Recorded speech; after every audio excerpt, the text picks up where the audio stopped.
FIFA বিশ্বকাপ বাছাই ম্যাচে ভোরে মাঠে নামবে ব্রাজিল। ঘরের মাঠে সেলেসাওদের প্রতিপক্ষ কলম্বিয়া। ম্যাচটি শুরু হবে 6:45-টায়। কোয়ালিফাইং রাউন্ডে কনমেবল অঞ্চলে আছে আরও দুটি খেলা।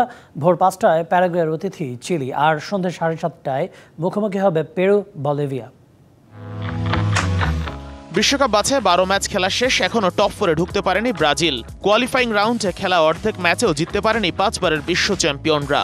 1 ডজন ম্যাচ খেলে মাত্র 18 পয়েন্ট। শেষ 2 ম্যাচেও পয়েন্ট খুইয়েছে জরিফল জুনিয়রের ছেলেরা।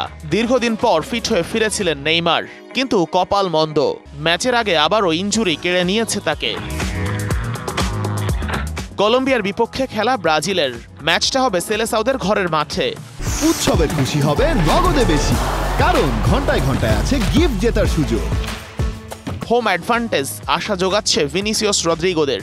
যদিও এই কলম্বিয়াকে শেষবার হোম অ্যাওয়ে কোথাও হারাতে পারেনি পেলে রোনালদিনিওর উত্তরসূরিরা। শেষ 2 ম্যাচে কলম্বিয়ার সাথে 1 হার 1 ড্র ব্রাজিলের। ব্রাজিল চেষ্টা করছে ঘুরে দাঁড়াতে। ওয়ার্ল্ড কাপ কোয়ালিফায়ারে শেষ 5 ম্যাচে জয় 2টাতে, বাকি 2 ম্যাচে করেছে পয়েন্ট ভাগাভাগি। বর্তমানে ব্রাজিল দলের সবচেয়ে বেশি ভোগাচ্ছে ডিফেন্স লাইন। গোল দিয়ে লিড পেলেও সেই লিড ধরে রাখতে পারছে না জরিফলের শিষ্যরা। ব্রাজিলের প্রতিপক্ষ কলম্বিয়াও খুব একটা সুবিধায় নেই। শেষ 2 ম্যাচে হেরেছে উরুগুয়ে আর ইকুয়েডরের সাথে। তবে পয়েন্ট টেবিলে এখনো ব্রাজিলের ওপরেই আছে হামেস রদ্রিগেজ, লুইস দিয়াসরা। শেষ ম্যাচেও ব্রাজিলের ঘরে গিয়ে পয়েন্টের ভাগ নিয়ে ফিরেছে নেস্তর লরেঞ্জের শিষ্যরা।